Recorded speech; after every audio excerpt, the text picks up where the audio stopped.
नमस्कार विद्यार्थी मित्रांनो. मी प्राध्यापक गणेश सुखदेव रोडे, केटीएचएम ई लर्निंग सेंटरमध्ये आपणा सर्वांचं स्वागत करतो. सर्व पी-जी स्तरावरील भाग 1 साठी human rights and human values हा कंपल्सरी क्रेडिट कोर्स आहे आणि त्याविषयी आपण माहिती घेत आहोत. यामध्ये सेमिस्टर 1 साठी जो आपल्याला विषय आहे, तो म्हणजे introduction of human rights and duties म्हणजेच मानवाधिकार आणि कर्तव्य यांचा परिचय. याविषयी आपण माहिती घेत होतो. आता ह्या विषयाची अधिक चांगली माहिती आपल्याला करून घेण्यासाठी आपल्या स्क्रीनवर काही संदर्भ पुस्तक आपल्याला दिसतील. या पुस्तकांचा किंवा याच्या व्यतिरिक्त काही आपल्याकडे पुस्तक असतील, तर त्याचं जर आपण वाचन केलं, तर आपल्याला हा विषय अधिक चांगल्या पद्धतीनं समजून घेता येईल.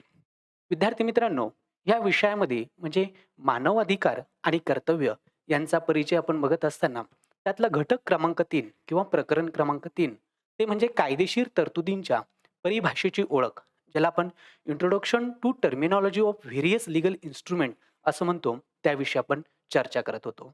आणि यामध्ये मागील भागात आपण मानवी हक्क संवर्धनामध्ये आंतरराष्ट्रीय कायद्यांचं महत्त्व काय आहे त्याविषयी माहिती घेतली. त्याचबरोबर हे आंतरराष्ट्रीय कायदे कसे निर्माण होतात किंवा विविध करारांमधून त्यांची निर्मिती कशी होते याविषयी देखील आपण माहिती घेतलेली आहे. त्याचबरोबर अ, 2 किंवा 2पेक्षा अधिक जे देश असतील त्यांच्या दरम्यान होणारे जे करार आहेत आणि त्या करारांचं स्वरूप काय आहे, त्याच्यावरनं पडणारे त्यांचे जे विविध प्रकार आहेत, त्याविषयी सुद्धा आपण माहिती घेतलेली आहे. आजच्या भागामध्ये आपण याचाच पुढचा भाग जो आहे, तो म्हणजे कायदेशीर तरतुदींच्या परिभाषेची ओळख करून घेत असताना त्यामध्ये आंतरराष्ट्रीय संकेत किंवा त्याला आपण वचननामा असं म्हणतो, जाहीरनामा किंवा घोषणापत्र, परिशिष्ट मसुदा, परिषदा, ठराव, घोषणापत्र किंवा चार्टर किंवा त्याला सनद देखील असं आपण म्हणतो आणि कार्यकारी आदेश ह्या विविध संकल्पनांची आपण माहिती घेणार आहोत. तर ह्या संकल्पना का समजून घ्यायच्या आहेत किंवा त्याचा हेतू काय आहे, तर तो देखील आपल्याला विचारात घेणं गरजेचं आहे. सर्वसाधारण मानव अधिकार संवर्धनामध्ये ज्या कायदेशीर तरतुदी आहेत, त्या कायदेशीर तरतुदींच्या परिभाषेची ओळख आपल्याला करून घेण्यासाठी याची मदत होणार आहे. शिवाय या कायदेशीर तरतुदींचा अर्थ काय आहे, तोही आपल्याला समजून घ्यायचा आहे आणि समाजातील मानवी हक्क संवर्धनाची गरज काय आहे. कारण विविध जगाच्या वेगवेगळ्या भागामध्ये मानव अधिकारांच्या उल्लंघनाचे वारंवार प्रश्न घडत असतात आणि म्हणून स निकोप अशा समाजातील मानवी हक्क संवर्धनाची गरज ही आपल्याला त्याच्यामधनं जाणून घेता येईल. मग यामध्ये ह्या ज्या विविध संकल्पना आहेत, या संकल्पनांचा आपण क्रमशः त्याचा आढावा घेऊया, त्याची चर्चा करूया. यातली पहिली जी संकल्पना आहे, ती म्हणजे आंतरराष्ट्रीय संकेत किंवा वचननामा ज्याला आपण कॉन्व्हेंट्स असं म्हणतो. ती संकल्पना काय आहे, तिचा अर्थ आपण समजून घेऊया. साधारणतः आपण ज्याला म्हणतो की नवे नियम प्रस्थापित करण्यासाठी किंवा संकेत प्रस्थापित करण्यासाठी किंवा अगदीच अस्तित्वात असलेले जे काही नियम असतील, संकेत असतील, ते आंतरराष्ट्रीय कायद्यांच्या तत्वांमधील जी विसंगती आहेत, ती दूर करण्यासाठी अनेक देशांनी एकत्र येऊन केलेले जे समझोते असतात किंवा त्याला आपण करार म्हणतो. या करारांना किंवा या समझोत्यांना आंतरराष्ट्रीय वचननामे किंवा संकेत असं त्याच्यामध्ये म्हटलं जातं. म्हणजे याच्यामध्ये 2 गोष्टी अभिप्रेत आहेत. एक तर म्हणजे की मानव अधिकारांच्या किंवा इतर कुठल्याही विषयांच्या संदर्भामध्ये नवीन नियम प्रस्थापित करायचे असतील, तर असे वचननामे त्याच्यामध्ये जाहीर केले जातात किंवा ते घडून आणले जातात. किंवा प्रस्थापित असलेले जे काही संकेत किंवा नियम असतील आणि त्याला आंतरराष्ट्रीय कायद्यांच्या तत्वांमधील जर काही विसंगती निर्माण होत असेल, तर ती दूर करण्यासाठी वेगवेगळे देश एकत्र येऊन अशा प्रकारचे जे करार घडून आणतात किंवा जे समझोते त्याच्यातनं होतात, ते म्हणजे याला आपण आंतरराष्ट्रीय स्वरूपाचे वचननामे किंवा संकेत असं आपण त्याच्यामध्ये म्हणू शकतो. म्हणजे 1948 ला जागतिक मानवी हक्कांचा जाहीरनामा त्याला जो प्रसिद्ध झाला आणि त्याचं पुढं 1966 मध्ये त्याचं पुन्हा एक परिषद भरली होती. त्याला इंटरनॅशनल कॉन्व्हेंट्स 1966 ची म्हणतो. त्याच्या संदर्भातलं आपल्याला हे पिक्चर, हे चित्र त्याच्यामधनं दिसत असेल. दुसरी गोष्ट, मग हे जे आंतरराष्ट्रीय संकेत असतात किंवा जे वचननामे आहेत, तर याच्यामध्ये सर्वसाधारण काय असतं, की राष्ट्रांमधील जे करार करण्याची जी तांत्रिकता असते, ती पूर्ण झाल्यानंतर एखादा सहभागी देश काय करतो, तर त्यानुसार त्याला स्थानिक पातळीवरती कायदे करण्यासाठी बराच अवधी लागू शकतो. म्हणजे आंतरराष्ट्रीय वचननामा किंवा संकेत स्वीकारला किंवा तो संमत झाला आणि त्याची लगेच अंमलबजावणी होत नसते. म्हणजे जसं देशांतर्गत कायद्याचं असतं, की देशाच्या लेजिस्लेचरने कायदे मंडळाने कायदा केला, की त्याची अंमलबजावणी कार्यकारी मंडळ करत असतं. तसं याच्या बाबतीत नसतं. आंतरराष्ट्रीय वचननाम्यांच्या बाबतीत तसं नसतं. तर ते पूर्ण झाल्यानंतर संबंधित राष्ट्राला किंवा सहभागी सदस्य राष्ट्राला त्यानुसार त्या तत्वांना अनुसरून देशांतर्गत कायदे करावे लागतात. आणि मग काही बाबतींमध्ये, काही देशांमध्ये असे कायदे करण्यासाठी हा बराच अवधी, बराच वेळ लागू शकतो किंवा त्या करारामध्ये किंवा वचननाम्यामध्ये सहभागी असणारे जे सहभागी देश असतात, त्यांच्यामध्ये संघर्षाचे काही मुद्दे देखील असू शकतात. आणि मग जर असे संघर्षाचे मुद्दे असतील, तर त्या मुद्द्यांवरती द्विपक्षीय करार केले जातात आणि त्या द्विपक्षीय करारांमधून शक्यतो तोडगा त्याच्यामधनं शोधला जातो. पण ही एक गोष्ट इथं गरजेची आहे, महत्त्वाची आहे. ती म्हणजे सहभागी देशांना अशा प्रकारचे ह्या वचननाम्यातील किंवा आंतरराष्ट्रीय संकेतातील तत्वांनुसार स्थानिक पातळीवर कायदे करणं हे त्यांच्यासाठी बंधनकारक असतं किंवा त्या देशांना तसे कायदे त्या तत्वांना अनुसरून करावे लागतात. आणि मग ही जी काही कायदे असतात, तर हे कायदे सर्वसाधारण त्या त्या संबंधित राष्ट्राच्या नागरिकांच्या लोककल्याणाच्या संदर्भामध्ये असतात आणि तिथल्या शासन व्यवस्थेला, तिथल्या सरकारला शासनाची कर्तव्य निश्चित करण्यासाठी ह्या वचननाम्यांचा, या संकेतांचं एक प्रकारचं मार्गदर्शन त्याच्यासाठी घडत असतं. म्हणजे उदाहरणार्थ 1966चा जो नागरी, राजकीय, आर्थिक, सामाजिक, सांस्कृतिक हक्कांचा जो जाहीरनामा होता, त्याच्यानुसार काय झालं, की अनेक वेगवेगळ्या प्रकारचे शासनाला आपले जे हक्क आणि कर्तव्य होतं, त्याच्यामध्ये पुनर्रचना करण्याची गरज भासली आणि अनेक देशांनी तसे ते आपल्याला केलेले दिसून येतात. म्हणजे जे पिक्चर दिसतं त्याच्यावरून आपल्याला हे सांगता येतं काय, की सिव्हिल आणि पॉलिटिकल म्हणजे नागरी आणि राजकीय स्वरूपाचे हक्क हे सुद्धा व्यक्तीचे अविभाज्य हक्क आहेत. हे त्याच्यातनं स्पष्ट होतं आणि म्हणून त्यानुसार अनेक देशांनी आपल्या हक्कांच्या आणि कर्तव्यांच्या संदर्भामध्ये पुनर्रचना आपल्याला केलेली दिसून येते. यामध्ये दुसरी जी एक महत्त्वपूर्ण संकल्पना आहे, तिला आपण जाहीरनामा असं म्हणतो किंवा घोषणापत्र डिक्लेरेशन.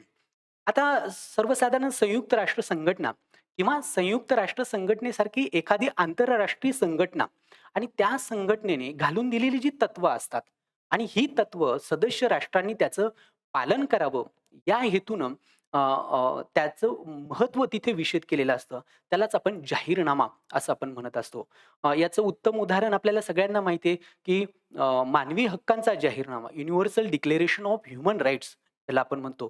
तो 1948 साली संयुक्त राष्ट्र संघटनेने प्रसिद्ध केलेला होता किंवा अगदीच पर्यावरणाच्या हक्कांचा जाहीरनामा हाही प्रसिद्ध आपल्याला झालेला दिसून येतो. म्हणून जाहीरनामा किंवा घोषणापत्र हे संयुक्त राष्ट्र संघटना किंवा अशी एखादी जागतिक संघटना असते, की ती संघटना त्या संघटनेने घालून दिलेली तत्व आणि सदस्य राष्ट्रांनी त्याचं पालन करावं, अशा प्रकारचा हा जाहीरनामा त्याच्यामध्ये आपल्याला सांगता येतो. यात तुम्हाला इथे चित्र दिसत असेल, की ह्या पिक्चरमध्ये इलिनॉर रुझावेल्ट यांनी universal declaration of human rights प्रसिद्ध झाल्यानंतर त्याचं एक पिक्चर आहे आणि दुसऱ्या बाजूला त्याच ह्युमन राइट डिक्लेरेशनचं काही मुलं त्याचं अवलोकन करताना आपल्याला दिसून येतात.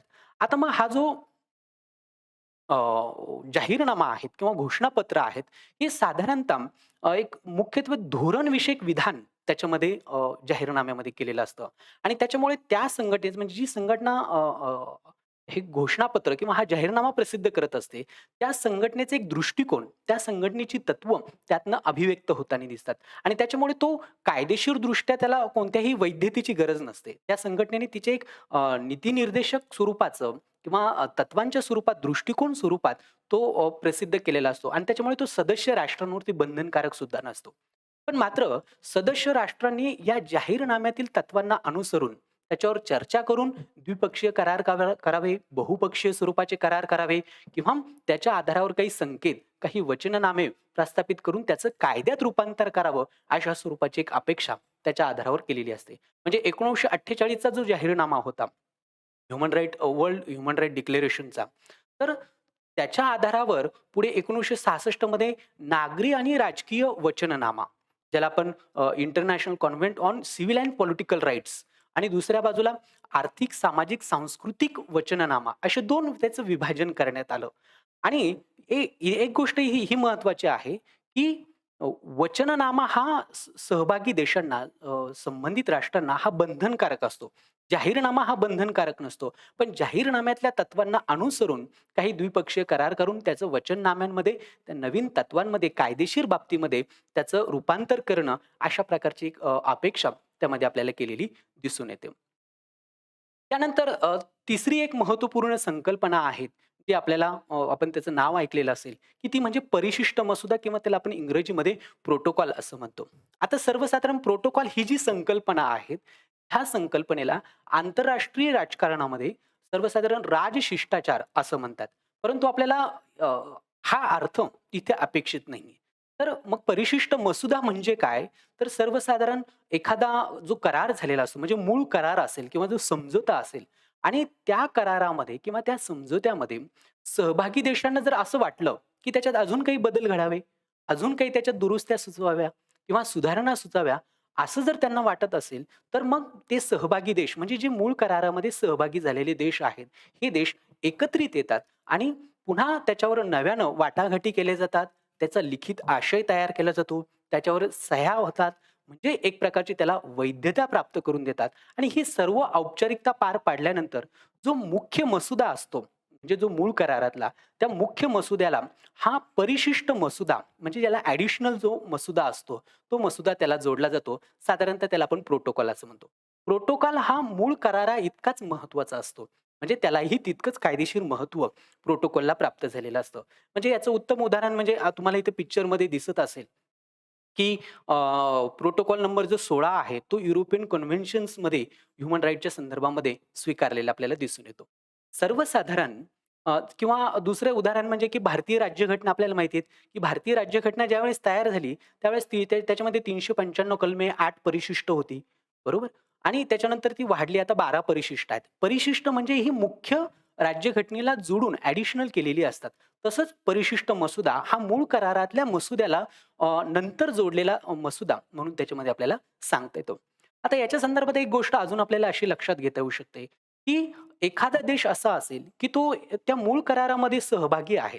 परंतु त्या परिशिष्ट मसुद्यातल्या ज्या तरतुदी आहेत, त्या त्याला मात्र मान्य नाहीत. असं होऊ शकतं आणि असं जर असेल, तर संबंधित देशाला तो परिशिष्ट मसुदा म्हणजे जो प्रोटोकॉल असतो, तो त्याचं पालन करणं हे त्याच्यावर उत्तरदायित्व किंवा ती जबाबदारी त्याच्यावर असत नाही. म्हणजे याचं उदाहरण जर द्यायचं म्हटलं, तर भारताच्या संदर्भात आपल्याला उदाहरण देता येईल. भारताच्या संदर्भात म्हणजे 1966 ला जो नागरी आणि राजकीय स्वरूपाचा जो वचननामा स्वीकारला, त्या वचननाम्याला भारताने मंजुरी दिलेली होती. पण ही मंजुरी दिलेली असताना सुद्धा त्याला जो परिशिष्ट मसुदा नंतर जोडला, त्याला मात्र भारताने मान्यता दिली नाही. ती मान्यता का दिली नाही? कारण भारतामध्ये भारतीय नागरिकांचं जर समजा शासनाकडनं मानव अधिकारांचं जर उल्लंघन झाले असेल, त्याच्यावर काही गदा आलेली असेल, तर नागरिकांना देशांतर्गत जी न्यायव्यवस्था आहे, त्या न्यायव्यवस्थेमध्ये न्याय मागण्याचा अधिकार आहे. आणि त्या व्यक्तीचं समजा देशांतर्गत न्यायव्यवस्थेच्या निकालावरती जर समाधान झालं नाही, तर त्याला संयुक्त राष्ट्र संघटनेच्या आयुक्ताकडे दाद मागण्याचा अधिकार भारतीय नागरिकांना नाही. म्हणजे याचा अर्थ भारताचं सर्वोच्च जे न्यायालय आहे सुप्रीम कोर्टने दिलेला निर्णय हा त्याला अंतिमतः मान्य असतो, मान्य करावा लागतो. कारण त्याला अपील पुढे करता येत नाही. जर भारताने ह्या 1966च्या मूळ कराराला जर त्याच्या पुढच्या मसुद्याला मान्यता दिली असती, तर भारतीय नागरिकांना हा अधिकार त्यातनं प्राप्त झाला असता. पण भारताने तो मसुद्याला म्हणजे त्या प्रोटोकॉलला मान्यता न दिल्यामुळे भारतीय नागरिकांना हा अधिकार प्राप्त होऊ शकत नाही. हे त्या देशाच्या देशावरती अवलंबून त्याच्यामध्ये असतं. पुढची जी महत्त्वपूर्ण संकल्पना आहे ती म्हणजे परिषद किंवा त्याला आपण सभा किंवा कन्व्हेन्शन्स असं आपण त्याच्यामध्ये म्हणतो. आता सर्वसाधारण मानव अधिकारांच्या संवर्धनामध्ये अशा प्रकारच्या आंतरराष्ट्रीय कायद्यांच्या संदर्भामध्ये ज्या वेगवेगळ्या परिषदा होत असतात, त्या परिषदांचं महत्त्व हे अनन्यसाधारण आपल्याला असल्याचं म्हणजे तुम्हाला पिक्चरमध्ये दिसत असेल, की 1951 मध्ये जे रेफ्युजीज आहेत, त्या रेफ्युजींच्या संदर्भातले कन्व्हेन्शन्स तिथं झालेलं दिसतं. म्हणजे जे निर्वासित होते त्यांच्या संदर्भात आणि आफ्रिका, आशिया किंवा लॅटिन अमेरिकेत जे नवोदित राष्ट्र होते, त्यांच्या संदर्भात हा प्रश्न महत्त्वाचा होता आणि म्हणून तिथल्या मानव अधिकारांच्या संदर्भामध्ये अशा प्रकारच्या ज्या झालेल्या कन्व्हेन्शन्स आहेत, त्या किंवा त्या सभा, परिषदा या महत्त्वपूर्ण ठरतात. आता सर्वसाधारण मग सभा किंवा परिषद म्हणजे काय? तर आपल्याला जनरली त्याचा अर्थ माहिती असतो. परंतु आंतरराष्ट्रीय कायद्यांच्या संदर्भात जर त्याचा विचार केला, तर जसे बहुपक्षीय करार असतात. बहुपक्षीय करार करण्यासाठी एखाद्या विषयावर सदस्य देशांमध्ये जी चर्चा घडून येते आणि त्याला सर्वसाधारण परिषद असं आपण म्हणतो. आणि मग ह्या ज्या परिषदा असतात, ह्या परिषदांमधून सर्वसाधारण जी तत्त्व असतील किंवा अस्तित्वात असलेले जे कायदे असतील, त्यांचा आढावा घेतला जातो. आणि नुसता आढावा घेतला जात नाही, तर ह्या तत्त्वांचा, ह्या कायद्यांचा त्याची परिणामकारक स्वरूपाची अंमलबजावणी कशी करता येईल, त्या अंमलबजावणीसाठी सुद्धा काही उपाय त्याच्यामध्ये सुचवले जातात. म्हणजे उदाहरणार्थीचं आपल्याला एक उत्तम उदाहरण देता येईल ते म्हणजे 1993 मध्ये जी मानवी हक्काची परिषद भरलेली होती, त्या परिषदेचं. कारण ह्या मानवी हक्काच्या परिषदेतून अनेक तत्व ही प्रस्थापित झालेली दिसतात. अनेक तत्वांचं सुतोवाच या परिषदेने केलं आणि तीच तत्व पुढे ही नंतर स्वतंत्र वचननामे म्हणून, स्वतंत्र संकेत म्हणून किंवा अगदी त्याचे स्वतंत्र जाहीरनामे डिक्लेरेशनमध्ये त्याचं रूपांतर आपल्याला झालेलं आहे. आणि त्याच्यामध्येच एक महत्त्वपूर्णची अशी शिफारस केलेली होती, की सर्व सहभागी जे देश आहेत, त्या सर्व सहभागी देशांनी, सदस्य देशांनी मानवी हक्काचं जे शिक्षण आहे, हे मानवी हक्काचं शिक्षण सक्तीनं देण्यासाठी प्रोत्साहन करावं, अशा प्रकारची एक शिफारस या 1993च्या मानवी हक्क परिषदेमध्ये आपल्याला केलेली दिसून येते. म्हणजेच परिषद किंवा सभा ही सुद्धा एक बहुपक्षीय करारासारखी असली, तरी त्याच्यातून आंतरराष्ट्रीय स्वरूपाच्या कायद्यांचा आढावा घेतला जातो. नवीन तत्त्व प्रस्थापित केली जातात आणि त्या तत्त्वांच्या कायद्यांची अंमलबजावणीसाठी या अशा परिषदा किंवा सभा ह्या अत्यंत महत्त्वपूर्ण आपल्याला असल्याचं सांगता येतं. त्यानंतर पुढची एक जी महत्त्वपूर्ण संकल्पना आहे ती म्हणजे ठराव. त्याला आपण रेझोल्यूशन्स असं म्हणतो. ठराव म्हणजे काय? तर जसं आपल्याला एखादी संघटना किंवा एखादी संस्था ही तिच्या संदर्भात ठराव करत असते. तशाच प्रकारचं आंतरराष्ट्रीय स्तरावर काय होतं, की संयुक्त राष्ट्र संघटनेची जी सुरक्षा परिषद आहे, ही सुरक्षा परिषद किंवा आमसभा ज्याला जनरल असेंब्ली किंवा सिक्युरिटी काउन्सिल असं आपण म्हणतो किंवा संयुक्त राष्ट्र संघटनेची इतर कोणतीही गट असेल, त्या गटाने केलेला कायदेशीर जो मसुदा असतो, त्या कायदेशीर मसुद्याला ठराव असं म्हटलं जातं. म्हणजे अ, अ, तुम्ही आपण न्यूजमधनं किंवा वेगवेगळ्या वर्तमानपत्रातनं बघत असतो, की जागतिक स्तरावर एखादा प्रश्न मग तो रवांडामधला असेल, सीरियामधला असेल, म्यानमारमधला असेल किंवा नुकताच सुरू असलेला अफगाणिस्तानमधला असेल. अशा बाबतीमध्ये काय होतं, की मग संयुक्त राष्ट्र संघटनेचं अंतिम अधिकार ह्या सिक्युरिटी काउन्सिलला आहेत, सुरक्षा परिषदेला आहेत किंवा आमसभाही तशा प्रकारचे निर्णय घेताना आपल्याला दिसून येतं. आणि तो ठराव त्याच्यामध्ये केला जातो आणि असा ठराव जर संयुक्त राष्ट्रांनी अशा पद्धतीने तो मंजूर केला, त्याला संमती दिली, तर त्या संघटनेच्या सदस्य राष्ट्रांवरती तो बंधनकारक असतो. तो सर्व सदस्य राष्ट्रांना, सहभागी देशांना त्याचं पालन त्याच्यामध्ये करावं लागतं.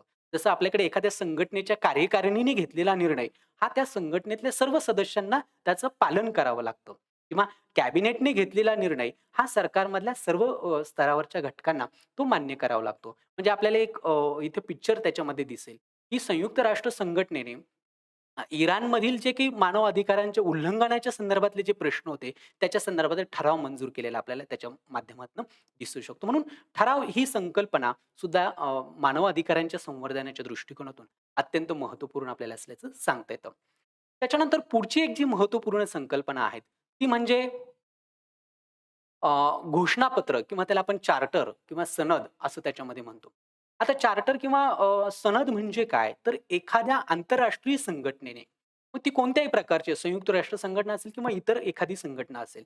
त्या संघटनेने तिचं कार्य असेल, तिची रचना, तिचे अधिकार या संबंधीची तत्व मांडणारा आणि सार्वभौम देशांनी ती रीतसर त्याला मान्यता दिलेला जो कायदेशीर मसुदा असेल किंवा जो समझोता असेल किंवा जो करार असेल, त्या कराराला, त्या मसुद्याला किंवा त्या समझोत्याला सर्वसाधारण घोषणापत्र, सनद किंवा त्याला आपण चार्टर म्हणतो, असं त्याच्यामध्ये म्हटलं जातं. म्हणजे त्या संघटनेची कार्य, रचना, अधिकार याच्या संदर्भातली तत्व त्यामध्ये दिलेली असतात आणि त्याच्या सदस्य राष्ट्रांनी त्याला कायदेशीररित्या रीतसर त्याला मान्यता दिलेली असते. म्हणजे उदाहरणार्थ आपल्याला सगळ्यांना माहिती आहे, की संयुक्त राष्ट्र संघटनेची 1945 ला स्थापना झाल्यानंतर 1948 ला संयुक्त राष्ट्र संघटनेने मानव अधिकारांचा घोषणापत्र जाहीर केलं. बरोबर? किंवा आंतरराष्ट्रीय न्यायालयाची जी सनद आहे ती आपल्याला Canadian charter of rights and freedoms या संदर्भात आपल्याला सांगता येते. ते पिक्चरमध्ये आपल्याला दिसतं किंवा इलिनॉर रुझवेल्ट यांनी केलेलं आपल्याला अ, ही चार्टर त्याच्यामध्ये आपल्याला सांगता येतं.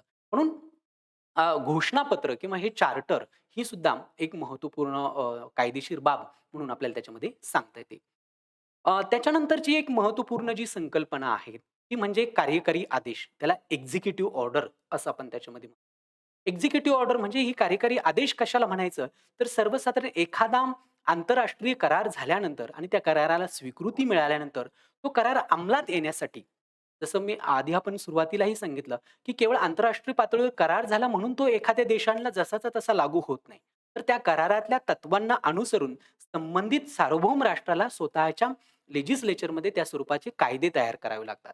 आणि म्हणून अशा प्रकारचा करार स्वीकारल्यानंतर तो अंमलात आणण्यासाठी एखाद्या देशाचे सार्वभौम सत्ताधीश जे असतात, ते सत्ताधीश अशा प्रकारचा आदेश देऊ शकतात. त्या आदेशाला आपण कार्यकारी आदेश असं म्हणतो. म्हणजे शासन व्यवस्थेचं जे दैनंदिन कार्य चालू असतं, त्यामध्ये सुद्धा जो कार्यकारी प्रमुख असतो, तो अशा प्रकारचे आदेश दैनंदिन कामकाजाच्या निमित्तानं तो देत असतो. आपण इथे मानव अधिकारांच्या संदर्भामध्ये आंतरराष्ट्रीय पातळीवरच्या तत्वांना अनुसरून दिले जाणारे जे आदेश आहेत, त्याला कार्यकारी आदेश म्हणून ही संकल्पना आपण त्याच्यात बघत आहोत. म्हणजे याच्या संदर्भात आपल्याला 2 पिक्चर त्याच्यामध्ये दिसत असतात.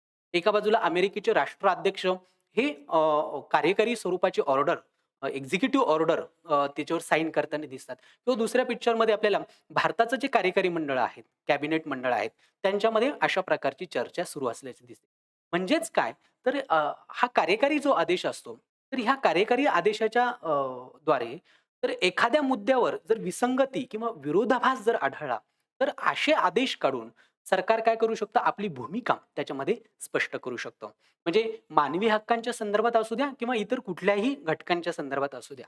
आंतरराष्ट्रीय कायद्यांच्या बाबत काही तंटे निर्माण झाले, काही वाद निर्माण झाल्यास, तर ते सोडवण्यासाठी अशा प्रकारचे आदेश, अशा प्रकारचे ऑर्डर त्याच्यामध्ये देऊन सरकार भूमिका स्पष्ट करत असतं आणि ते सरकारला आदेश देता येत असतात. म्हणजे हे सार्वभौम राष्ट्राच्या स्वतःची वैयक्तिक बाब आहेत अशा प्रकारचे आणि ते आदेश मात्र त्या देशाच्या पुरतेच मर्यादित असतात. ते इतर देशांच्या संदर्भात ते लागू शकत नाही. जसं आता अफगाणिस्तानचा जी काही तिथे मानवाधिकाराचा जो प्रश्न, जो संघर्ष सुरू झालेले आहेत, त्याला यादवी आपण असं म्हणतो. तर अमेरिकेने निर्णय घेतला, की त्यांचे सैन्य त्यांना माघारी बोलवायचं किंवा आता पुन्हा नव्यानं त्याच्यावर वेगवेगळे G7 किंवा इतर काही राष्ट्र त्याच्यावर निर्णय घेताना ती कार्यकारी ऑर्डर त्यांच्या देशाच्या संदर्भात ती त्यांची भूमिका त्या संदर्भात स्पष्ट करताना आपल्याला दिसून येतात. एकूणच विद्यार्थी मित्रांनो, ह्या मानव अधिकारांच्या संदर्भामध्ये ज्या वेगवेगळ्या संकल्पना आहेत कायदेशीर आंतरराष्ट्रीय पातळीवर, त्या समजून घेण्यासाठी आपल्याला अधिक जर चांगल्या समजून घ्यायच्या असेल, तर आपल्याला त्याचं प्रश्न उत्तराच्या स्वरूपामध्ये आपल्याला त्याचं सराव करणं गरजेचं आहे. आणि म्हणून त्यासाठी मी तुम्हाला 2 प्रश्न त्याच्यामध्ये दिलेले आहेत, की मानवी हक्क संवर्धनात कायदेशीर तरतूद म्हणून आंतरराष्ट्रीय जाहीरनाम्याचं महत्त्व काय आहे? त्याची जर तुम्ही सराव केला, तर ही संकल्पना तुम्हाला अधिक चांगल्या पद्धतीनं समजून घेता येईल. किंवा दुसरा प्रश्न तो त्यासाठी दिलेला आहे, तो म्हणजे परिशिष्ट मसुदा, प्रोटोकॉल ही संकल्पना काय आहे ते तुम्हाला स्पष्ट करायचं आहे. त्याच्या आधारे आपल्याला हा भाग अधिक चांगल्या पद्धतीनं समजून घेता येऊ शकतो. एकूणच आजच्या या भागामध्ये आपण मानवी हक्क संवर्धनामध्ये आंतरराष्ट्रीय कायदे महत्त्वाचे ठरतात आणि हे आंतरराष्ट्रीय कायदे सर्वसाधारणपणे त्याला करार असं म्हणत असलो, तरी पण त्याच्यात वेगवेगळे फरक आहेत. आणि मग हे कायदे कसे महत्त्वाचे ठरतात किंवा आंतरराष्ट्रीय कायदे विविध करारामधून कसे निर्माण होत असतात, तर त्या संदर्भातली माहिती आपण आज घेतलेली आहे किंवा त्याची तशी चर्चा आपण केलेली आहे. आणि शिवाय याच्यामध्ये काही स्पेसिफिक संकल्पना, ज्यामध्ये आंतरराष्ट्रीय संकेत असेल, वचननामा असेल, जाहीरनामा आहेत, घोषणापत्र, परिशिष्ट मसुदा, परिषदा, ठराव किंवा चार्टर, कार्यकारी आदेश ह्या ज्या काही संकल्पना आहेत, या संकल्पनांचा अर्थ आपण समजून घेतलेला आहे. तर एकूणच ह्या सगळ्यांची माहिती आपल्याला त्याच्या माध्यमातून घेता येते आणि याचाच पुढचा जो भाग आहे, पुढच्या सत्रामध्ये आपण तो घेणार आहोत. तो म्हणजे संयुक्त राष्ट्र संघटना आणि मानवी हक्क या संदर्भात माहिती घेणार आहोत आणि मग त्या पहिल्यांदा आपल्याला संयुक्त राष्ट्र संघटनेची अ, जी रचना आहे, मग त्याच्यामध्ये त्याची सुरक्षा परिषद, आर्थिक आणि सामाजिक परिषद, विश्वस्त परिषद, आंतरराष्ट्रीय न्यायालय, आमसभा, जनरल असेंब्ली ज्याला म्हणतो. ह्या संकल्पना काय आहेत किंवा त्यांची रचना अधिकार काय आहेत, ते आपण पुढील भागामध्ये समजून घेऊया. तोपर्यंत थांबूया. सर्वांचे धन्यवाद.